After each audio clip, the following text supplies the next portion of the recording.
దేవునికి స్తోత్రం. హల్లెలూయా. గట్టిగా చెప్తాం హల్లెలూయా. మంచిది. ఈ ఆదివార దినమున దేవుని వాక్యాన్ని వినటానికై మనమందరము సిద్ధపడి దేవుని సన్నిధికి వచ్చాం. వచ్చిన మనము మన మనస్సులను జాగ్రత్తగా ఉంచుకొని దేవుని వాక్యాన్ని విందాం. మొదటి కొరింథీయులకు రాసిన పత్రిక,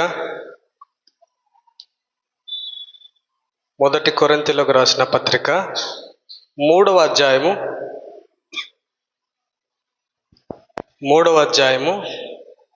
మొదటి నుంచి 15 వచనాల వరకు ఒకసారి చదువుకుందాం. నేను చదువుతాను, జాగ్రత్తగా గమనించండి. మొదటి కొరింథీ 3వ అధ్యాయము మొదటి నుంచి 15 వచనాల వరకు చదువుకుందాం. సహోదరులారా, ఆత్మ సంబంధులైన మనుషులతో మాట్లాడినట్లు నేను మీతో మాట్లాడలేకపోతేని, శరీర సంబంధులైన మనుషులే అనియు క్రీస్తునందు పసిబిడ్డలే అనియు మీతో మాట్లాడవలసి వచ్చాను. అప్పటిలో మీకు బలము చాలకపోయినందున పాలతోనే మిమ్మల్ని పెంచితిని గాని అన్నముతో మిమ్మల్ని పెంచలేదు. మీరింకా శరీర సంబంధులై ఉండుట వలన ఇప్పుడును మీరు బలహీనులై ఉన్నారు కారా? మీలో అసూయయు కలహము ఉండగా మీరు శరీర సంబంధులైన మనుష్య రీతిగా నడుచుకొనుచున్నారు కారా? ఒకడు నేను పౌలు వాడను, మరి ఒకడు నేను అపోల్లో వాడను అని చెప్పుచున్నప్పుడు మీరు ప్రకృతి సంబంధులైన మనుషులు కారా? అపోల్లో ఎవడు, పౌలు ఎవడు? పరిచారకులే కదా.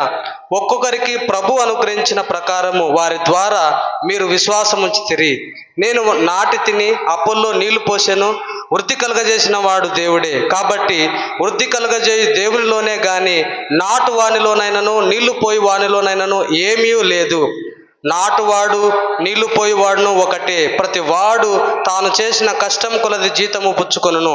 మేము దేవుని జత పని వారమై ఉన్నాము, మీరు దేవుని వ్యవసాయము, దేవుని గృహమునై ఉన్నారు. దేవుడు నాకు అనుగ్రహించిన కృప చొప్పున నేను నేర్పరి అయిన శిల్పకారుని వలె పునాది వేసి తిని, మరి ఒకడు దాని మీద కట్టుచున్నాడు. ప్రతి వాడు దాని మీద ఎలాగూ కట్టుచున్నాడో జాగ్రత్తగా చూసుకొనవలెను. వేయబడినది తప్ప మరి ఒక పునాది ఎవడును వేయనేరడు. ఈ పునాది యేసుక్రీస్తే.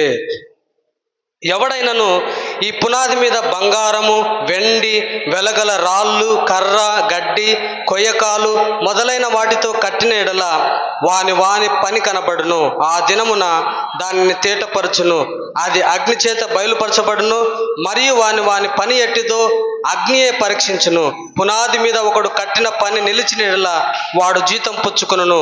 ఒకని పని కాల్చివేయబడిన ఎడల వానికి నష్టం కలుగును. అతడు తన మట్టుకు రక్షింపబడును గాని అగ్నిలో నుండి తప్పించుకున్నట్టు రక్షింపబడును. దేవుడి వాక్యంను దీవించి ఆశీర్వదించును గాక. ఆమెన్.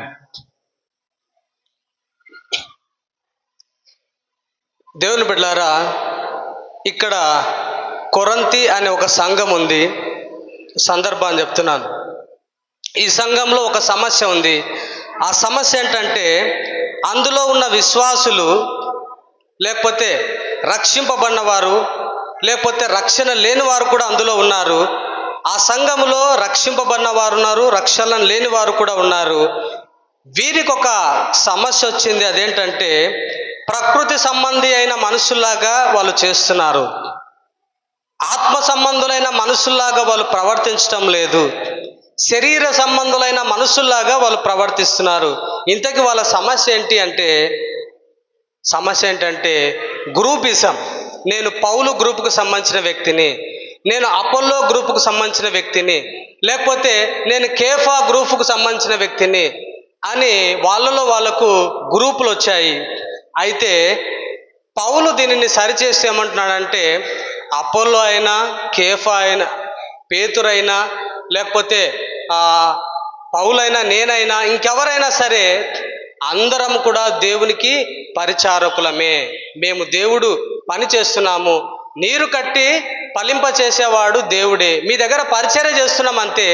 పరిచర్య చేసినంత మాత్రాన నేను ఈయనకు సంబంధించిన వ్యక్తిని, ఈ గ్రూపుకు సంబంధించిన వ్యక్తిని అని మీరు రక్షణ లేని వాళ్ళలాగా మాట్లాడుతున్నారు. నిజానికి మీకు రక్షణ లేనట్టే.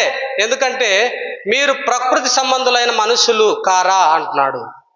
రక్షణ ఉన్న వాళ్ళు ఇలా మాట్లాడరు. రక్షణ లేని స్థితిలో ఉన్నారు.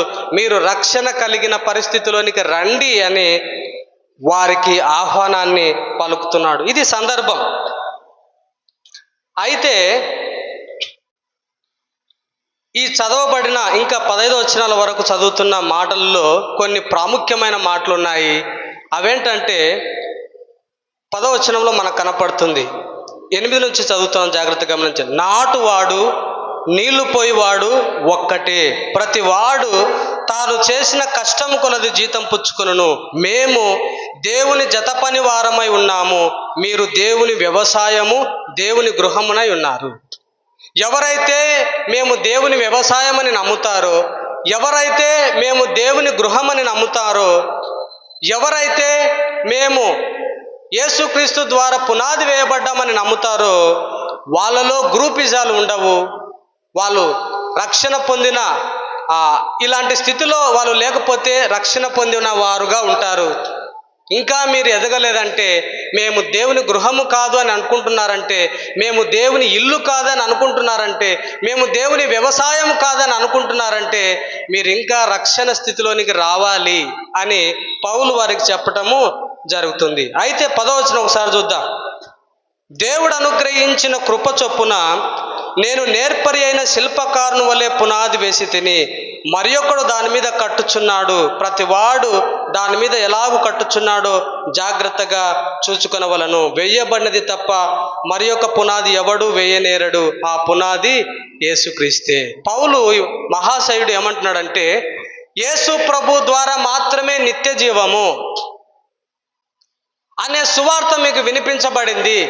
మనుషులు ధర్మశాస్త్ర సంబంధమైన క్రియలు చేయలేకపోయినందున యేసు ప్రభు వారి పక్షమున చేసి వారికి రక్షణ సిద్ధం చేశాడు. నిత్య జీవాన్ని అనుగ్రహించడానికి సువార్త ద్వారా వాళ్ళని పిలుస్తున్నాడు అనే సత్యాన్ని కొరింథీ అనే సంఘంలో మీకు చెప్పబడినప్పుడు మీరు అది నమ్మితే యేసుక్రీస్తు అనే పునాది వలె మీరు తయారయ్యారు. యేసుక్రీస్తు ద్వారా మీరు పునాదిగా తయారయ్యారు. అయితే ఈ పునాది కలిగిన మీరు, అంటే ఈ సువార్తను నమ్మి రక్షింపబడిన మీరు ఇక మీ జీవితాన్ని ఎలా కట్టుకుంటారో, ఇక మీ పరిచర్యను ఎలా కట్టుకుంటారో అది మీరు నిర్ణయించుకోవాలా, అది మీరు ఆలోచించాలా.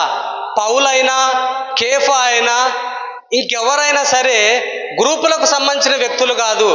అందరూ మీరు రక్షణలోనికి రావాలని, రక్షణలో ఎదగాలని, రక్షణ లేని వారు కూడా ఈ పునాది అనే యేసుక్రీస్తు బండ మీదకి రావాలని, అలా వస్తే వారి జీవితాన్ని కూడా యేసే మూలరాయిగా ఉంటూ పునాదిగా ఉంటాడనే సత్యాన్ని మాత్రమే ప్రకటించే వ్యక్తులం మాత్రమే మేము. అయితే మీరు ఈ సువార్తను నమ్మిన తర్వాత యేసే నా నీతి, యేసే నా క్రియల ఫలితము, యేసే నా నిత్య జీవం అని నమ్మితే మీరు యేసుక్రీస్తు ద్వారా రక్షణలోనికి వచ్చి పునాది వేయబడిన వ్యక్తులుగా ఉంటారు. ఆ తర్వాత మీరు రక్షింపబడిన వ్యక్తులుగా మీ జీవితాన్ని, మీ పరిచర్యను ఎలా కట్టుకుంటారన్నది మీరు ఆలోచన చేసుకోవాలి అని కింద వాళ్ళకు చెప్తున్నాడు. మీరు ఎలా కట్టుకుంటారు మీ జీవితాన్ని, మీ పరిచర్యను ఎలా కట్టుకుంటారు అనేది చెప్పుకుంటూ వస్తున్నారు. ఈ చదవబడిన ఈ భాగంలో నుంచే మనకు అర్థమయ్యే రీతిలో ఒక 3 విషయాలు మనం నేర్చుకుందాం. అదేంటంటే, మొదటి విషయము, ఆ దినము బయలుపరచబడే దినముగా ఉండబోతుంది. ఆ దినము బయలుపరచబడే దినముగా ఉండబోతుంది అనేది మొదటి విషయంగా మనం చూద్దాం. రెండవది, ఆ దినము సంతోషపడే దినముగా ఉండబోతుంది. ఆ దినము సంతోషపడే దినముగా ఉండబోతుంది. It will be A day of delight. ఆ దినము సంతోషపడే దినముగా ఉండబోతుంది. మూడవది ఏంటంటే, ఆ దినము నిరుత్సాహపడే దినముగా ఉండబోతుంది. ఆ దినము నిరుత్సాహపడే దినముగా ఉండబోతుంది. ఈ 3 విషయాలు రక్షింపబడిన వ్యక్తికి చెప్తున్నాడు. ఈ 3 విషయాలు కేవలము సువార్త నమ్మిన వ్యక్తికి మాత్రమే చెబుతున్నాడు. ఇక రక్షణ లేని వారికి అక్కడక్కడ వచ్చే మాటలు మీరు కూడా అనువదించుకోవాల్సిన అవసరత ఉంటుంది. మొదటి విషయం ఏంటంటే, it will be day of discovery. ఆ దినము పరిశోధించబడే దినము, లేకపోతే బయలుపరచబడే దినముగా ఉండబోతుంది అనేది మనం చూద్దాం. 10వ వచనం నుంచి చదువుదాం ఒకసారి. 1 కొరింథీ 3:10-13 వచనాల వరకు ఒకసారి చదువుదాం. దేవుడు నాకు అనుగ్రహించిన కృప చొప్పున నేను అనగా పౌలు నేర్పరి అయిన శిల్పకారుని వలె పునాది వేసి తిని, మరి ఒకడు దాని మీద కట్టుచున్నాడు. ప్రతి వాడు దాని మీద ఎలాగూ కట్టుచున్నాడో జాగ్రత్తగా చూసుకొనవలెను. వేయబడినది తప్ప మరి ఒక పునాది ఎవడునూ వేయనేరడు. ఈ పునాది యేసుక్రీస్తే. ఈ పునాది యేసుక్రీస్తే. ఎవడైనా ఈ పునాది మీద బంగారము, వెండి, వెలగల రాళ్ళు, కర్ర, గడ్డి, కొయ్యకాలు మొదలైన వాటితో కట్టినలా వాని పని కనబడును. ఆ దినము దానిని తేటపరచును. అది అగ్ని చేత బయలుపరచబడును. మరియు వాని పని ఎట్టిదో ఆ అగ్నియే పరీక్షించును. ఆ దినము ఈ దినము అని చెప్పబడుతుంది. ఏంటి ఆ దినము? ఆ దినము బయలుపరచబడే దినము, ఆ దినము పరిశోధించబడే దినము, ఆ దినము కనుగొనబడే దినము అని మొదటిగా మనం ఆలోచన చేస్తున్నాము. నిజంగా ఆ దినం ఏంటంటే దేవుడు మధ్యాకాశానికి వస్తాడు. క్రీస్తునందు మృతులైన వారు లేస్తారు. వారితో పాటు సజీవంగా యేసు ప్రభువుని నమ్ముకున్న మనం కూడా వారితో పాటు కొనిపోబడతాము. మరలా దేవుడు వెంటనే భూమి మీదకి వస్తాడు. ఇశ్రాయేలు దేశంలో ఒలీవ కొండ మీద కాలు మోపుతాడు. ఆయన కాలు మోపిన ఆ సమయంలో ప్రారంభంలోనే హరిమగిద్దోన్ అనే ఒక యుద్ధం జరుగుతుంది. ఆ యుద్ధంలో శత్రువులను ఆ యొక్క అంత్యక్రీస్తును ఓడిస్తాడు. ఓడించిన తర్వాత 1000 ఏళ్ల రాజ్యము ప్రారంభమవుతుంది. 1000 సంవత్సరాలు దేవుడు రాజ్యము ఇదే భూమి మీద ఏల్తాడు. ఆయనతో పాటు దిగి వచ్చిన మనం కూడా ఈ భూమి మీదనే ఏల్తాము, ఈ భూమి మీద నివాసం చేస్తాము. అప్పుడు మనకు మహిమ శరీరాలు ఉంటాయి. భూమి మీద భౌతిక శరీరాలు కలిగిన ఎంతో మంది ప్రజలు ఉంటారు. ఇది గతించి ఇది జరుగుతూ ఉండగానే 1000 సంవత్సరాలు ముగింపులో, 1000 సంవత్సరాల ప్రారంభంలో యుద్ధములో సాతానును 1000 సంవత్సరాలు భూమి అగాధంలో బంధిస్తాడు. వారిని బంధించి 1000 సంవత్సరాలు దేవుడు రాజ్యం ఏల్తాడు.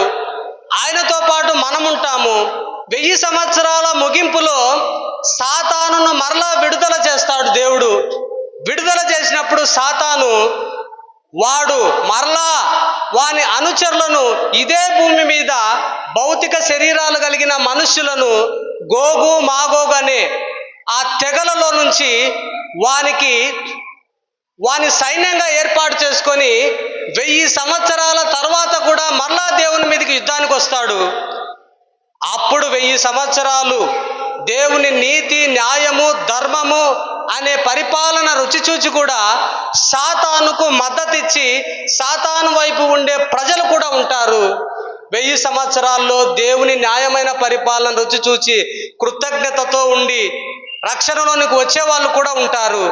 అయితే సాతానుకు వానికి మద్దతిచ్చిన ప్రజలందరూ కలిసి దేవుని మీదకి యుద్ధానికి వచ్చినప్పుడు మరలా ఒక యుద్ధం జరుగుతుంది. అప్పుడు వారిని శాశ్వతంగా ఓడించి వాని అనుచరులను, వాని దూతలను నరకంలో వేయటం జరుగుతుంది. తర్వాత దేవుడు నూతన ఆకాశము, నూతన భూమిని సృష్టించక ముందు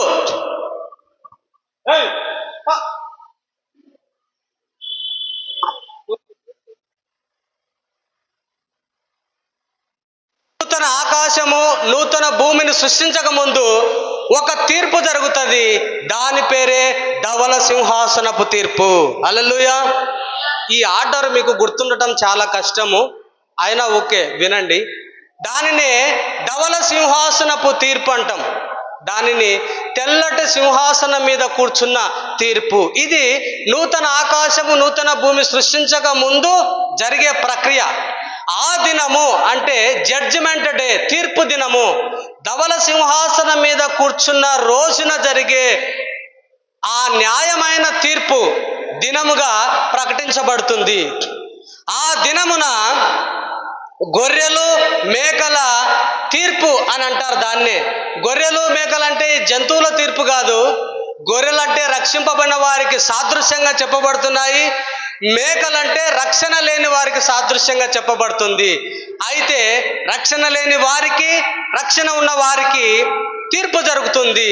ఆ దినమున, ఆ ఫైనల్ జడ్జిమెంట్ రోజు యేసు ప్రభునందు విశ్వాసం ఉంచకుండా చనిపోయి ఉంటారు కదా, ఆదాము మొదలుకొని అప్పటి వరకు వాళ్ళందరూ కూడా లేపబడతారు. యేసునందు విశ్వాసం ఉంచకుండా చనిపోయిన వారందరూ లేపబడతారు.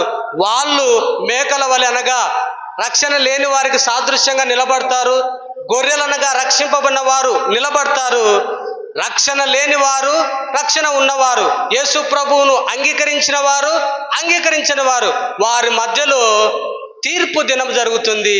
దానినే ఫైనల్ జడ్జిమెంట్ డే అంటాము. అదే ధవల సింహాసనపు తీర్పు అంటాము.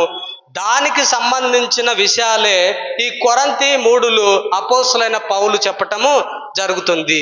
ఆ దినము తీర్పు దినము. ఆ తీర్పు దినమున ఏమేమి జరుగుతాయో ఇప్పుడు మనం నేర్చుకుందాం. It will be A discovery, the day of discovery.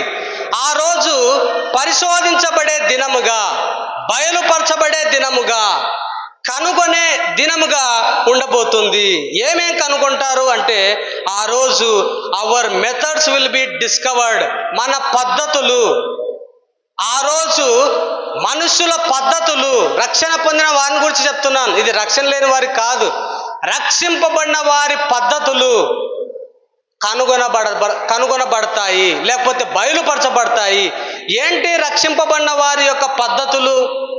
రక్షింపబడిన వారి యొక్క పద్ధతులు, వాళ్ళ వ్యవహారము, వాళ్ళ స్థితిగతులు ఏం కనుగొనబడతాయి ఆ రోజు అని అంటే 10వ వచనము చదువుదాం.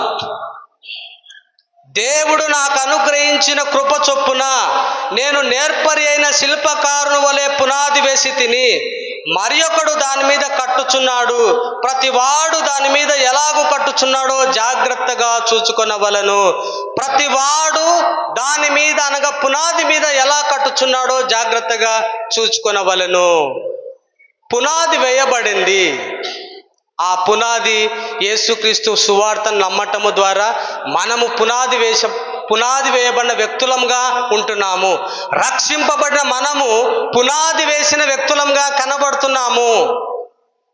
పౌలు సువార్త ద్వారా, ఆయన చెప్పబడిన సువార్త ద్వారా, ఆ సువార్తను నమ్మితే అనగా క్రియలు లేకుండా మనుషులు యేసు ప్రభు క్రియల ద్వారా నీతిమంతులుగా తీర్చబడతారన్న సత్యాన్ని నమ్మితే వారు పునాది వేయబడిన వ్యక్తులుగా ఉంటారు. ఈ పునాది వేయబడిన వ్యక్తులు అనగా విశ్వాసులు, అనగా రక్షింపబడిన వాళ్ళు, అనగా నీతిమంతులు, అనగా సువార్తను నమ్మిన వాళ్ళు, అనగా నిత్య జీవానికి వారసులు. వారి జీవితం మీద ఎలా కట్టుకోవాలి? వారి జీవితాన్ని పునాది మీద వాళ్ళు నీతిమంతులుగా తీర్చబడ్డారు కదా, ఇక వారికి నూతన స్వభావం వచ్చింది కదా, ఇక వారికి దేవుని పరిశుద్ధాత్మ దేవుడు వారిలో నివసిస్తున్నాడు కదా. అప్పటి నుండి వాళ్ళు నీతిమంతులుగా తీర్చబడి దేవునికి కుమార్తెలు కుమారులు అయ్యారు కదా. కుమార్తెలు కుమారులైన వారు వారి జీవితాన్ని ఆ నూతన స్వభావానికి అనుకూలంగా, ఆ దేవుని నీతికి అనుకూలంగా, దేవుని వాక్యానికి అనుకూలంగా అప్పటి నుండి వారి జీవితాన్ని ఎలా కట్టుకుంటారు? వాళ్ళ మనస్సు ద్వారా నూతన స్వభావానికి అనుకూలమైన జీవన విధానాన్ని ఎలా అవలంబిస్తారు? ఎలా వారి జీవితము ఆ పునాది మీద నుంచి స్టార్ట్ అవుతుంది అనేదే ఆ దినము కనుగొనబడుతుంది. వారు దేవునంత నీతిమంతులే, వారు నూతన స్వభావం కలిగిన వ్యక్తులే. అయితే వారికి పరిచర్య ఉంది. అయితే వారి జీవితాన్ని మనస్సు ద్వారా నూతన స్వభావానికి అనుకూలమైన జీవన విధానాన్ని అవలంబించుకోవటానికి వారికి పరిచర్య ఉంది. వారు జీవించాలి. వారి జీవన విధానాన్ని ఇతరులు చూసి నేర్చుకోవాలి. వారి జీవన విధానం ఇతరులకు సాదృశ్యంగా ఉండాలి. అదే పౌలు మహాశయుడు చెప్తున్నాడు, నేను పునాది వేశాను. ఎట్లా వేశానంటే నేర్పరి అయిన శిల్పకారుని వలె పునాది వేశాను. నేర్పరి అయిన శిల్పకారుడు ఎలా పునాది వేస్తాడో, సువార్త ద్వారా మీరు నీతిమంతులని, మీరు రక్షింపబడిన వాళ్ళని, క్రియల ద్వారా ఇది కలగదని, ధర్మశాస్త్రం మీరు చేయలేరని, ఇలా ఎన్నో లేఖనాలను నిరూపించి ఎంతో శ్రమను ఓడ్చి పరిశుద్ధాత్మ దేవుని సహాయము ద్వారా మీరు రక్షణలోనికి విశ్వాసము ద్వారా వచ్చినట్లుగా నేనెంతో శ్రమపడ్డాను. అయితే ఇప్పుడు మీకు రక్షణ వచ్చింది. రక్షణ వచ్చిన తర్వాత మీరు మీ జీవితాన్ని ఇలా కట్టుకోవాలి. దాని మీద కట్టుకోవటానికి మీరు జాగ్రత్త పడాలి. దాని మీద కట్టుకోవటానికి ప్రతి వాడు దాని మీద ఎలాగూ కట్టుకోవాలో జాగ్రత్తగా చూసుకోవాలి. హల్లెలూయా. మనం అనుకుంటున్నాము ఇక రక్షింపబడి సైలెంట్గా ఉంటే, ఎవరిని పలకరించకుండా, ఎవరిపైన ప్రేమ చూపకుండా, ఎవరిపైన జాలి చూపకుండా, మందిరానికి రాకుండా, చెప్పబడిన వాక్యము నాకే అని అనుకోకుండా, ఏది పట్టి పట్టనట్టుగా ఉంటే సరిపోతుంది అని అనుకుంటున్నారు. దానికి రక్షణ వచ్చింది, మీరు నిత్య జీవానికి వారసులే. కానీ మిమ్మల్ని రక్షించటానికి దేవునికి ఒక ఉద్దేశం ఉంది. అదేంటంటే మీరు పునాదిగా మీరు మారాలి యేసుక్రీస్తు ద్వారా. ఆ పునాది మీద మీ జీవితాన్ని దేవునికి మహిమకరంగా కట్టుకుంటూ ఉండాలి. నూతన స్వభావంలో నుంచి ఎన్నో మంచి లక్షణాలు వెలువడే అవకాశం ఉంది. నూతన స్వభావంలో నుంచి వెలువడే సత్క్రియలు నీవు బయలుపరచాలి. అలా బయలుపరిస్తే దేవుడు సంతోషపడతాడు, ఇతరులు దీవించబడతారు. దాని కొరకే నిన్ను ఆ పునాది ద్వారా రక్షణలోనికి తీసుకుని వచ్చాడు. దేవుని బిడ్డలారా, మన పద్ధతులు ఆ దినమున బయలుపరచబడతాయి. రక్షింపబడ్డారు, పునాది వేయబడింది, యేసు ప్రభు ద్వారా నీతిమంతులుగా తీర్చబడ్డారు. అయితే నీవు తీర్చబడిన నాటి నుంచి దాదాపుగా 30 సంవత్సరాలు బ్రతికావు. నీతిమంతులుగా తీర్చబడిన తర్వాత నీవు దాదాపుగా 40 సంవత్సరాలు బ్రతికావు. నీతిమంతులుగా తీర్చబడిన తర్వాత దాదాపుగా 10 సంవత్సరాలు బ్రతికావు. నీవు నీతిమంతులుగా తీర్చబడి సువార్తను అంగీకరించిన తర్వాత చాలా సంవత్సరాలు బ్రతికావు. ఆ బ్రతుకు ఎలా బ్రతికావు? ఆ బ్రతుకులో ఎలా పరిచర్య చేశావు? ఆ బ్రతుకులో నీవు ఎలా పాటలు పాడావు? ఆ బ్రతుకులో నువ్వు ఎలా వాక్యం చెప్పావు? ఆ బ్రతుకులో నువ్వు ఎలా దేవునికి వాక్యానుకూలంగా ఎలా ప్రవర్తించావు? ఇతరులకు నీ జీవన విధానము ద్వారా ఏమి నేర్పించావు అన్నదే, ఆ పద్ధతులే దేవుడు కనుగొంటాడు ఆ రోజు. దానికి ఏముంటుంది అనేది మరలా చెప్తాను. కనుగొంటే ఏం జరుగుతుంది అనేది తెలుసుకుందాం. అయితే మన పద్ధతులు ఆ రోజు పరిశోధించబడతాయి.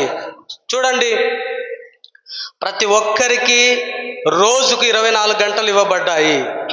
ప్రతి ఒక్కరికి దేవుడు తాను అనుగ్రహించిన జ్ఞానం ఇవ్వబడింది. గమనించాలి, ప్రతి ఒక్కరికి దేవుడు అనుగ్రహించిన జ్ఞానం ఇవ్వబడింది. తలాంతులు ఇవ్వబడ్డాయి, వరాలు ఇవ్వబడ్డాయి, సామర్థ్యం ఇవ్వబడింది, అవకాశాలు ఇవ్వబడ్డాయి, చదువు ఇవ్వబడింది, సంస్కారం ఇవ్వబడింది, ఆరోగ్యం ఇవ్వబడింది, ఆస్తులు ఇవ్వబడ్డాయి. అయితే దేవుడిచ్చిన ఆస్తులను, జ్ఞానాన్ని, ఉద్యోగాన్ని, బలాన్ని, ఆరోగ్యాన్ని ఎలా వినియోగించావు నువ్వు? నీతిమంతురాలవైన నీ జ్ఞానం ఎలా వినియోగించావు దేవుని కొరకు? నీతిమంతుడవైన నీ ఆరోగ్యము దేవుని కొరకు ఎలా వినియోగించావు? నీతిమంతురాలవైన నీ ఆర్థికపరమైన లావాదేవీలు దేవుని కొరకు ఎలా వినియోగించావు? నీతిమంతుడవైన నీ బలము దేవుని కొరకు ఎలా వినియోగించావు? ఎంతమంది నీ యొక్క సామర్థ్యాన్ని, తలాంతును, వరాలను బట్టి దేవుని దగ్గరకు వచ్చారు అన్నవి ఆ రోజు దేవుని ముందు ప్రదర్శింపబడతాయి, పరిశోధించబడతాయి, చెప్పబడతాయి.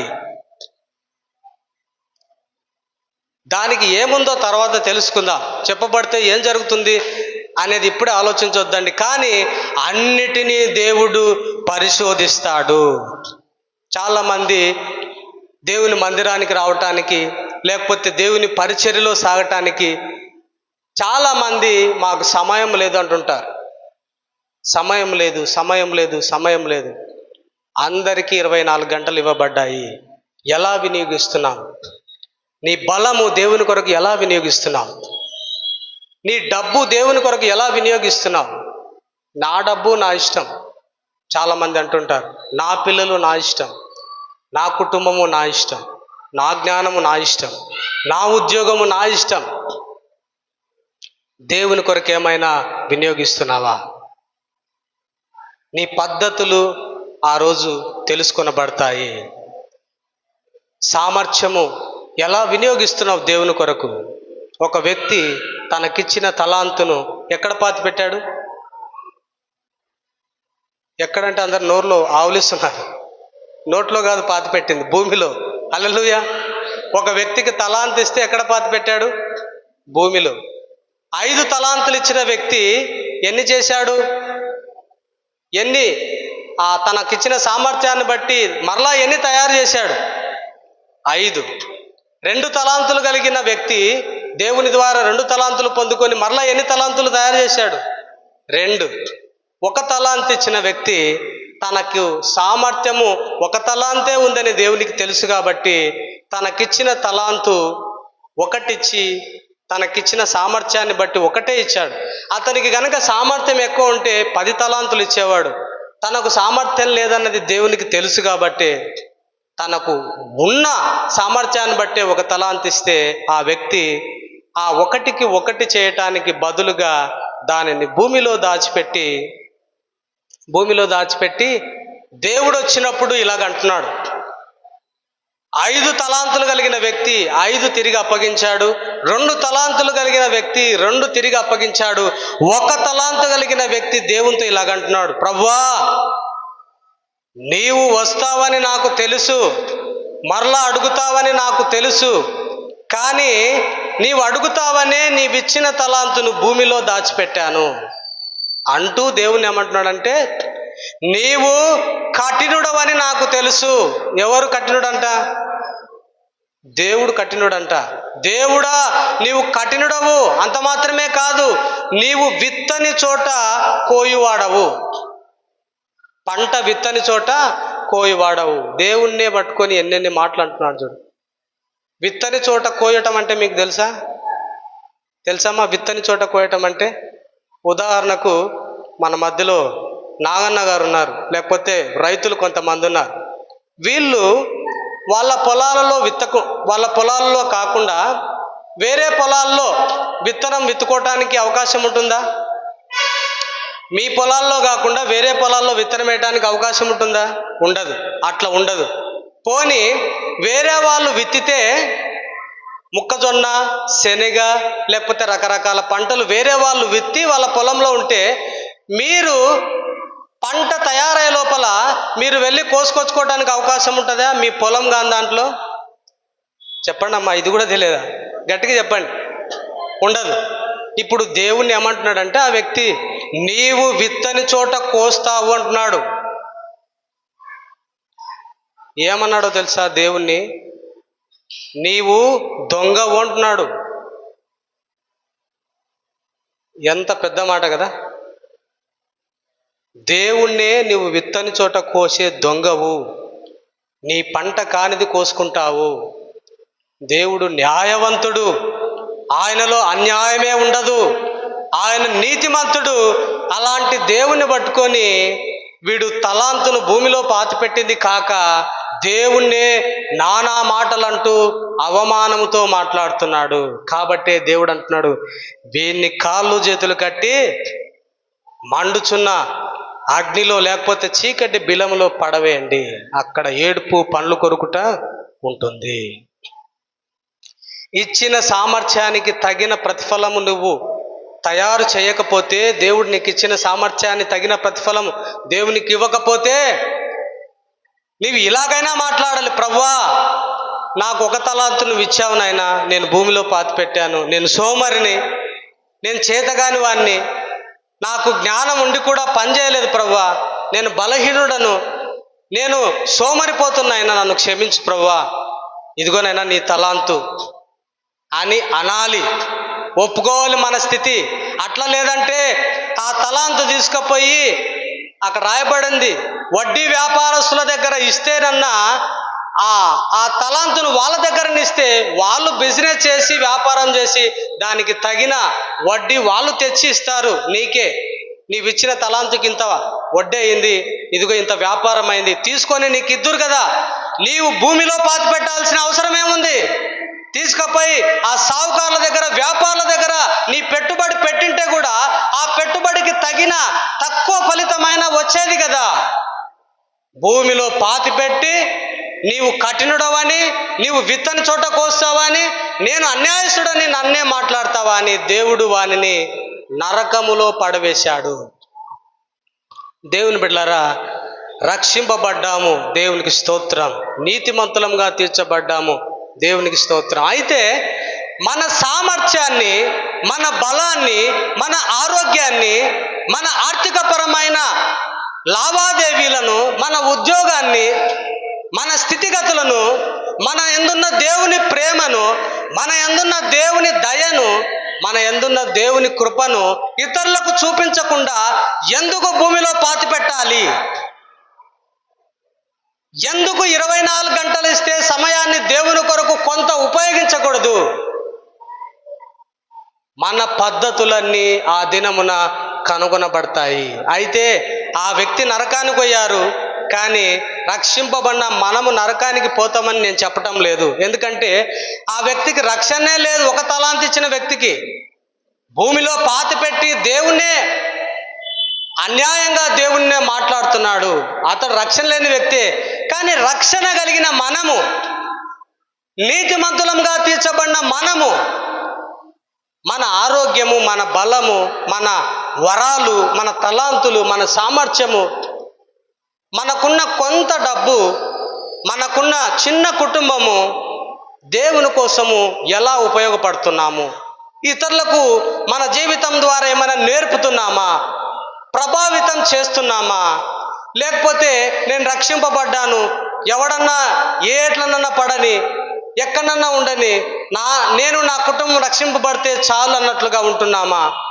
లేకపోతే రక్షింపబడిన మన దుష్ప్రవర్తన ద్వారా ఇతరులు బాధపడేటట్లుగా, ఇతరులు నష్టపోయేటట్లుగా, ఇతరులు దేవునికి దూరం అయ్యేటట్లుగా మన జీవన విధానం ఉందా? ఒకసారి ఆలోచించాలి. మన పద్ధతులు కనుగొనబడతాయి. దేవుని బిడ్డలారా, ఆలోచన చేద్దాం. తర్వాత ఆ దినమున ఇంకా ఏం కనుగొనబడతాయి అంటే, our material will be discovered. ఏ మెటీరియల్ కూడా చూడండి, ఆ మాట చదువుదాం. 12 వచనం చదవండి. ఎవడైనను ఈ పునాది మీద, మెటీరియల్ కనపడుతుంది చూడు, నాణ్యత కలిగిన వస్తువులు కనపడుతున్నాయి.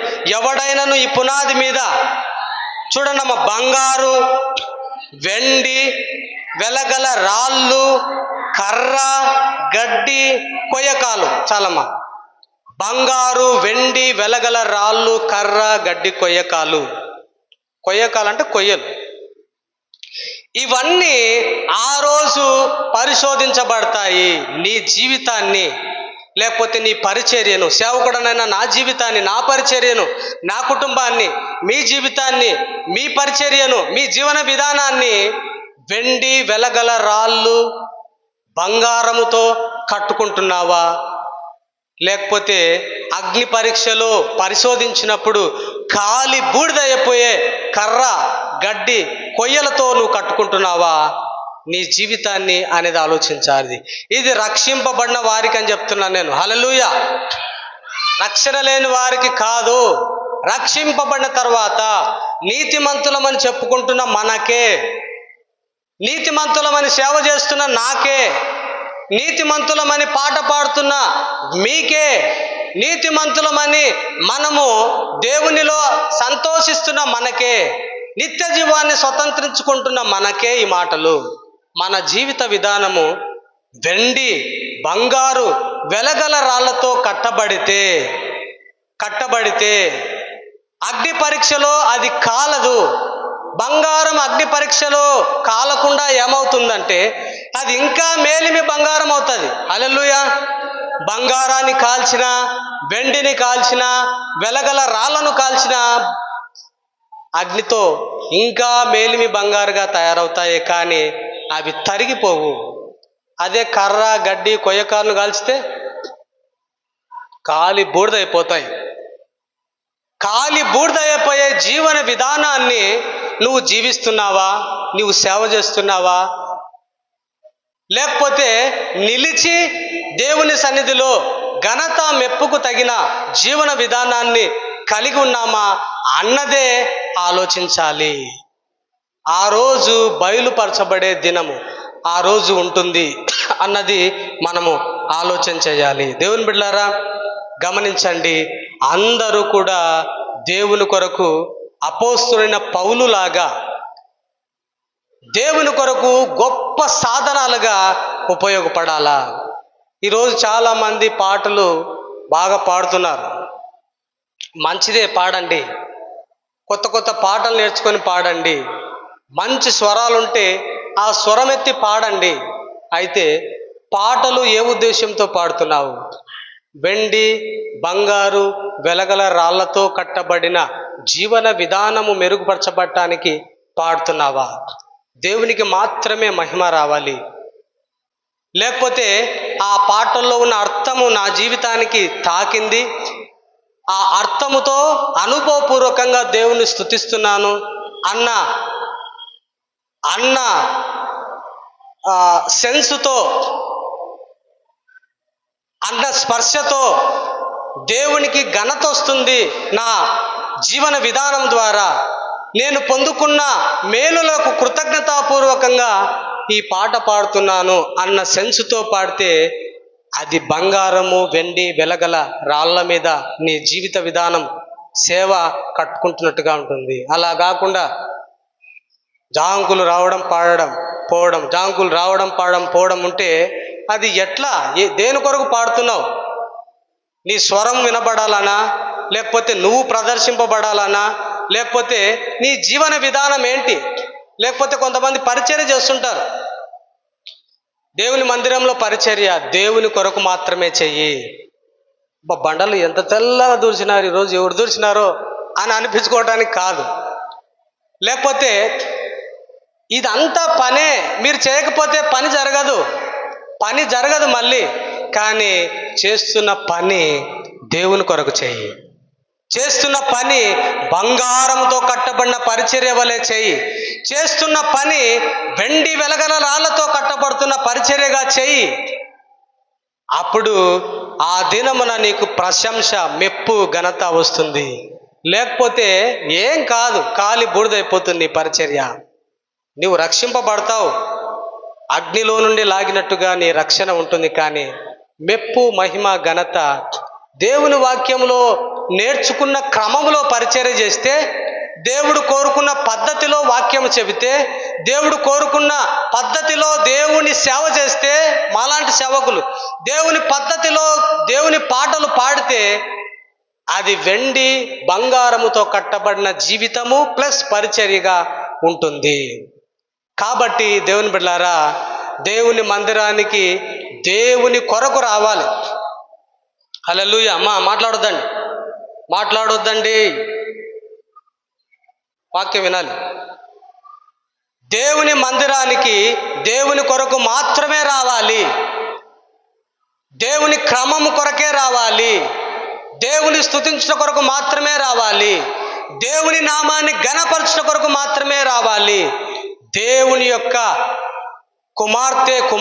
కుమారుడు అని నీవు గుర్తించబడటానికే రావాలి. క్రమశిక్షణతో మందిరానికి వచ్చినప్పుడు రావాలి. చాలామంది దేవుని మందిరానికి వస్తున్నారు, అవిశ్వాసులు వస్తున్నారు, విశ్వాసులు వస్తున్నారు. అవిశ్వాసులు వచ్చి కూర్చొని వాక్యాన్ని వదిలిపెట్టి వెళ్ళిపోతున్నారు. వాళ్ళు రక్షణ లేని వారు, ఎప్పుడు రక్షింపబడతారో తెలియదు. దేవుని వాక్యము వారికి ఎప్పుడు తాకబడుతుందో తెలియదు. మనమైతే ప్రకటిస్తూనే ఉన్నాము సంవత్సరాలు. ఈ వాక్యం వారికి ఎప్పుడు తగులుతుందో, రక్షణలోనికి ఎప్పుడు వస్తారో తెలియదు. కానీ రక్షణ ఉన్న నీవు మందిరానికి వచ్చేటప్పుడు, మందిరంలో కూర్చున్నప్పుడు, మందిరములో నీ ప్రవర్తన విధానం ఏ విధంగా ఉన్నది అన్నది నిరంతరము దేవుని కొరకు మనము సరిచేయబడుతున్న వ్యక్తులంగా ఉండాలి. కాబట్టి మొదటి విషయం ఏంటంటే, ఆ దినము అనగా ఫైనల్ జడ్జిమెంట్ డే, ధవల సింహాసన తీర్పు దినమున బయలుపరచబడే దినముగా ఉండబోతుంది అన్నది ఆలోచించాలి. మోసే గొప్ప దైవజనుడే, ఐగుప్తు దేశం నుండి తీసుకొని వచ్చాడు, 40 సంవత్సరములు అరణ్యంలో నడిపించాడు. కనాను దేశము వాగ్దానం చేయబడింది, పాలు తేనెలు ప్రవహించే దేశమే. ఒక్కొక్క ద్రాక్ష గెలను 2 మోస్తారు కట్టె కట్టుకొని. దానిమ్మ పండ్లైతే ఇంతింతలావుగా ఉంటాయి. ఇక అక్కడున్న ఆ వస్తువులు, ఫలాలు, పంట పొలాలు, అక్కడ ఉన్న సమృద్ధి పోలిస్తే ఆ దేశంలో పాలు తేనెలు ఒక వరదలాగా ప్రవహిస్తున్నాయా? ఆ దేశంలో పాలు తేనెలు ఒక వాగులాగా ప్రవహిస్తున్నాయా అన్నట్టుగా ఆ దేశం ఉంది. అయితే ఆ దేశానికి, ఐగుప్తు దేశం నుండి మోసే తన ప్రజలను నడిపించుకుంటూ వస్తే అందరూ ఆకులు రాలినట్టుగా రాలిపోయి మధ్యలోనే చచ్చిపోయారు. చివరికి మోసే బండను కొట్టమంటే, బండతో మాట్లాడమంటే రెండవసారి, మొదటిసారి కొట్టమంటే కొడతాడు, నీళ్ళు వస్తాయి. రెండవసారి మాట్లాడమంటాడు, అంతే, బండతో మాట్లాడు, వాళ్ళకు నీళ్ళు వస్తాయి, వాళ్ళు దప్పికొని ఉన్నారు, తాగుతారు. రెండవసారి మాట్లాడకుండా మోసే 2 సార్లు కొడతాడు. ఆ కొట్టిన దానికి దేవుడు మోసే అవిధేయత చూపినందుకు కనాను దేశంలోనికి ప్రవేశించకుండా దూరం నుంచే చూచి దూరం నుంచే అతడు చనిపోతాడు. పరిచర్య దేవుని సేవకులకైనా, విశ్వాసులకైనా, ఇంకెవరికైనా ఒకటే, దేవుని న్యాయము, దేవుని చట్టము, దేవుని ధర్మము, దేవుని హృదయంలో ఉన్న ఆ యథార్థత అందరి విషయంలో సమానంగా ఉంటుంది. మోసేకైనా, అహరోనుకైనా, మిరియాముకైనా, సామాన్య జనులకైనా ఒకటే ఉంటుంది. మోసే దూరం నుంచే కర్ర గడ్డి కొయ్యతో లాస్ట్కు తన పరిచర్య కట్టుకున్నాడు. పాపం ఆ దేశాన్ని చూడకుండానే ఇక్కడే ఆగిపోయాడు. అయితే అది రక్షింపబడిన వ్యక్తే, నిత్య జీవాన్ని పొందుకున్న వ్యక్తే. కానీ అదొక్క అవిధేయత కారణంగా ఆ కనాను దేశం చూడకుండా అయ్యాడు. అయితే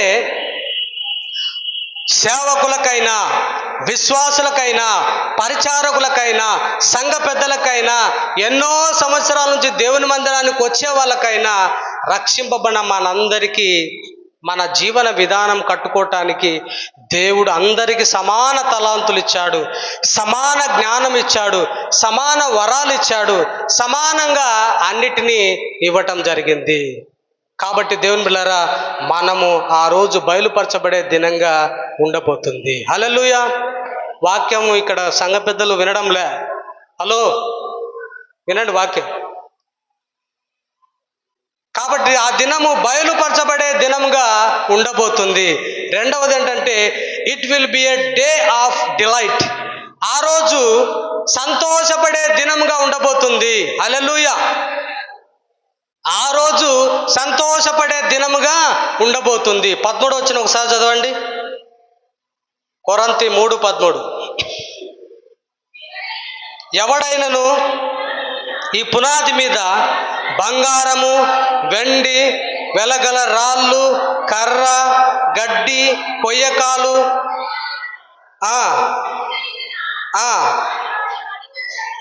ఆ దినమున వాని పనిని కనబడును, ఆ దినమున దానిని తేటపరచును, అది అగ్ని చేత బయలుపరచబడును, మరియు వాని పని ఎట్టిదో దానిని అగ్నియే పరీక్షించును. పునాది మీద ఒకడు కట్టిన ఎడల, ఆ పని నిలిచిన ఎడల వాడు జీతము పుచ్చుకొనును. హల్లెలూయా. అందరం చెప్దాం, hallelujah, hallelujah. It will be a day of delight. ఆ దినమున సంతోషపడే దినముగా ఉండబోతుంది, ప్రశంసించబడే దినముగా ఉండబోతుంది, దేవుని చేత మెప్పు మహిమ పొందబోయే దినముగా ఉండబోతుంది ఆ దినము. ఇవన్నీ ధవల సింహాసనం ముందే, పరలోకం గురించి నేను చెప్పటం లేదు. పరలోకంలో కాదు, కొత్త ఆకాశం కొత్త భూమి సృష్టించక ముందే ధవల సింహాసనం ముందు, ఇంకా ఈ పాత భూమిని ముడత చుట్టి పంచభూతములు లయమైన వేండ్రంతో కాల్చివేయబడక ముందే 1000 సంవత్సరాల రాజ్యం అనంతరము సాతానును పూర్తిగా 1000 సంవత్సరాల తర్వాత యుద్ధము చేసి బంధించిన తర్వాత ధవల సింహాసనము జరుగుతుంది. అది ఎక్కడో ప్లేసు తెలియదు, కానీ మేకలు గొర్రెలు వేరు చేయబడతాయి. దీని తర్వాత కొత్త ఆకాశం కొత్త భూమిలోనికి ప్రవేశం. అది జరగక ముందు ఈ దినము జరుగుతుంది, అదే final judgement day. It will be a delight day. ఆ రోజు సంతోషపడే దినం, ప్రశంసింపబడే దినముగా ఉండబోతుంది. ఎందుకంత ప్రశంస అంటే 14వ వచనంలో చదవబడినట్లుగా, పునాది మీద ఒకడు కట్టిన పని నిలిచిన యెడల వాడు జీతము పుచ్చుకొనును.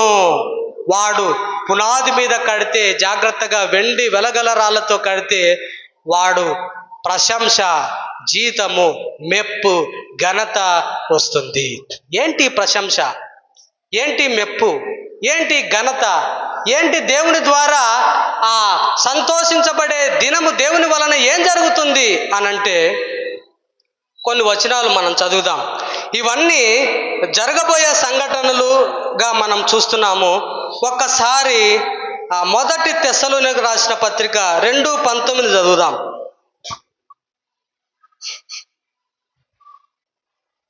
మొదటి తెస్స 2:19. అందరు చూడండి అమ్మా. మొదటి తెస్సలోనికీయులకు రాసిన పత్రిక 2:19. ఏలైనగా అమ్మా, మా నిరీక్షణ అయినను, మా ఆనందమైనను, మా అతిశయ కిరీటమైనను ఏది మన ప్రభువైన యేసుక్రీస్తు ప్రభు రాకడ సమయమున ఆయన ఎదుట మీరే కదా. అమ్మ చాలమ్మ, హల్లెలూయా. ఒకసారి తలలు పైకెత్తండి. అపోస్తలుడైన పౌలు ఏమంటున్నాడంటే, తెస్సలోనిక సంఘములో రక్షింపబడిన వారందరిని ఉద్దేశించి వారిని ఇలా చూపిస్తూ అంటున్నాడు. అందరిలా చూస్తేనే అర్థమయ్యేది. పౌలు రక్షింపబడిన గుంపును, సంఘాన్ని చూపిస్తూ, అమ్మా, అయ్యలారా, అమ్మలారా, దేవుని రాకడొస్తుంది. ఆ రాకడలో మా నిరీక్షణ, మా ఆనందము, మా అతిశయము, మా నీతి, మా ప్రశంస అంతా మీరే కదా అంటున్నాడు. అతిశయ కిరీటమైన, ఆనంద కిరీటమైన ఇవన్నీ కూడా మీరే కదా, రక్షింపబడిన మీరే కదా.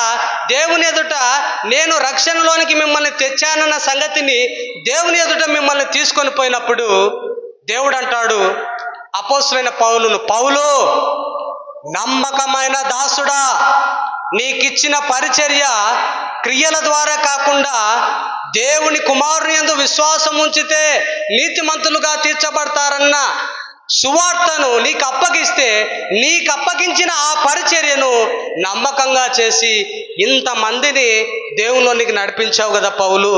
బలా నమ్మకమైన మంచి దాసుడా, ఇదే నా ప్రశంస, నీవు సంతోషించి ఆనందించు అంటున్నాడు. పౌలు కూడా ఏమంటున్నాడు, ప్రభువా, ఇంత సంతోషము, ఇంత ఆనందము నాకు ఇచ్చినందుకై నీకు వందనాలు ప్రభువా. నాకు నా ఆనందానికి కారణం, నా అతిశయానికి కారణం, నా దీవెనకు కారణం ఇదిగో ప్రభువా ఈ ప్రజలే కదా నైనా. ఆ ప్రజలను రక్షణలోనికి నడిపించినందుకే నన్ను అభినందిస్తున్నావు ప్రభువా. ఇదిగో వారే నా అతిశయ కిరీటము దేవుని ఎదుట, మీ ఎదుట వారే నా ఆనంద కిరీటం అని పౌలు ఆ విశ్వాసులను ఉద్దేశించి రాకడ దినమున జడ్జిమెంట్ రోజు చెప్తున్నట్లుగా మనం చూస్తున్నాము. Hallelujah, hallelujah. It will be day of delight. ఆ రోజు పౌలుకు సంతోషం, ఆ రోజు పౌలుకు ఆనందం, ఆ రోజు పౌలుకు మెప్పు, ఆ రోజు పౌలుకు నా జన్మ ధన్యమైంది. ఆ రోజు పౌలు అంటాడు, యేసు ప్రభు వదిలిపెట్టిన శ్రమలు నేను అనుభవించాను. ఆయన శరీరంలో ఇంకా కొదువగా ఉన్న ఆ శ్రమలు, ఆ గాయాలు, ఆ ఇబ్బందులు నా శరీరంలో, నా జీవితం ద్వారా నేను పడతాను. అలా పడి అనేక మందిని దేవుని కొరకు నడిపించాను, వారు రక్షింపబడ్డారు. ప్రభువా, వీళ్ళే నా ఆనంద కిరీటము నీ ఎదుట అని దేవుని ఎదుట చెప్పుకుంటున్నట్లుగా మనం చూస్తున్నాము. ఆ రోజు సంతోషపడే దినంగా ఉంటుంది. దేవుని బిడ్డలారా, గమనించండి, నిన్ను కూడా నిలబెడతాడు. యేసన్న, నీవు దేవుని కొరకు ఎంతమందిని నడిపించావు? నిన్ను మెచ్చుకోవాలా, నిన్ను ప్రశంసించాలా, బలా నమ్మకమైన మంచి దాసుడా అని అనాలంటే నీ జీవన విధానం ఏ విధంగా ఉంది, నీకు ఇచ్చిన సామర్థ్యం ఎలా ఉపయోగించావు, నీకు ఇచ్చిన వరాలు ఏ విధంగా ఉపయోగించావు, నీకు ఇచ్చిన ఆర్థిక పరమైన లావాదేవీలు ఎలా ఉపయోగించావు, ఆత్మల కొరకు నువ్వేం చేశావు? రక్షణ ఉంది, అగ్నిలో నుండి లాగినట్టుగా రక్షింపబడతాం, దేవుని ఆశీర్వాదాలు దీవెనలు పొందుతాం. అది చెప్తాను తర్వాత అది ఎలాగన్నది. కానీ నిన్ను నీతిమంతునిగా చేస్తే నువ్వేం చేశావు? పరిచర్య. నిన్ను నీతిమంతునిగా చేస్తే నువ్వేం చేశావు దేవుని కొరకు అన్నదే ఆ రోజు సంతోషపడే దినంగా ఉండబోతుంది. ఆ రోజు మెప్పు, మహిమ, ఘనత దేవుని ఎదుట పొందుకునే దినంగా ఉండబోతుంది. ఇక కొన్ని వచనాలు చదువుదాం. 2 తిమోతి 4:8 ఒకసారి చదువుదాం. 2 తిమోతి 4:8 టకటక చదువుదాం. ఇక మీదట నా కొరకు నీతి కిరీటం ఉంచబడింది. ఆ దినమందు, చూడండి, ఆ దినమందు నీతి గల న్యాయాధిపతి అయిన ప్రభువు, అమ్మా, అది నాకును, చూడండి, ఇది చూడండి, నాకును, నాకు మాత్రమే కాకుండా యేసు ప్రభు ప్రత్యక్షతను దాని కొరకు ఎదురు చూచే వారందరికీ అనుగ్రహించబడుతుంది. హల్లెలూయా. గట్టిగా చప్పట్లు కొడుతూ దేవుని నామాన్ని మహిమపరుద్దాం. ఈ పరిచర్యలో పాలి భాగస్థులు ఎవరైతే అవుతారో, పౌలు గొప్ప పరిచర్య చేశాడు.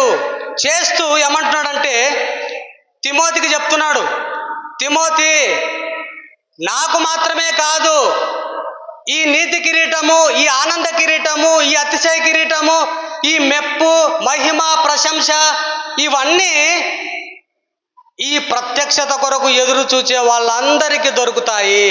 కిరీటం అంటే మెటీరియల్ బ్లెస్సింగ్స్ కాకపోవచ్చు. కిరీటం అంటే తలపైన కిరీటం పెట్టి మెప్పు, మహిమ, ఘనత, దేవుని నోట్లో నుంచి వచ్చే ఆ ప్రశంసలే కిరీటాల కంటే ఎక్కువ. హల్లెలూయా. దేవుని నోట్లో నుంచి బలా నమ్మకమైన మంచి దాసుడు అని అనిపించుకోవటమే కొన్ని వేల కోట్ల కిరీటాల కంటే, వజ్రాల కంటే ఎక్కువ. ఎందుకంటే ఆయన నోటి మాటలు అంత యథార్థమైనవి, అంత ఉన్నతమైనవి, అంత నమ్మకమైనవి. కిరీటాలు, మెటీరియల్, బంగారు, నెత్తిన పెట్టుకోవటాలు ఇవి కాదు. దేవుని నోట్లో నుంచి వచ్చే ఆ ప్రశంస చాలా ఉన్నతమైనది. ఎందుకు ఈ మెటీరియల్స్ దేవుని నోట్లో నుంచి వచ్చే మాట కంటే తక్కువ అని చెప్తున్నానంటే ఒక వచనాన్ని చూపిస్తా. ఈ భౌతిక సంబంధమైన కిరీటాలు, ఈ మెప్పులు, ఇవన్నీ భౌతిక సంబంధమైన మెటీరియల్ బ్లెస్సింగ్స్, వస్తురూపకంగా ఉన్న ఆశీర్వాదాలు ఎందుకు తక్కువ దేవుని కంటే ఎక్కువ, దేవుని కంటే అవి తక్కువ? ఎందుకంటే ఒక వచనాన్ని చూపిస్తాను, చూడండి. ప్రకటన గ్రంథము 4వ అధ్యాయం 11 వచనం ఒకసారి చూద్దాం.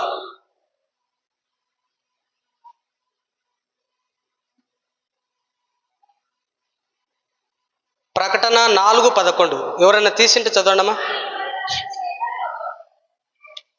వినండమ్మా. ఆ 24 పెద్దలు సింహాసనం నందు ఆసీనుడైన వాని ఎదుట, చూడండమ్మా, ఇక్కడ చూడండి, 24 పెద్దలు సింహాసనం ఎదుట, అంటే దేవుని సింహాసనం ఎదుట సాగిలపడి ఆసీనుడై ఉన్న వాని ఎదుట సాగిలపడి అమ్మా, యుగ యుగములు జీవించుచున్న వానికి నమస్కారము చేయుచు, ప్రభువా మా దేవా, నీవు సమస్తమును నీ చిత్తమును బట్టి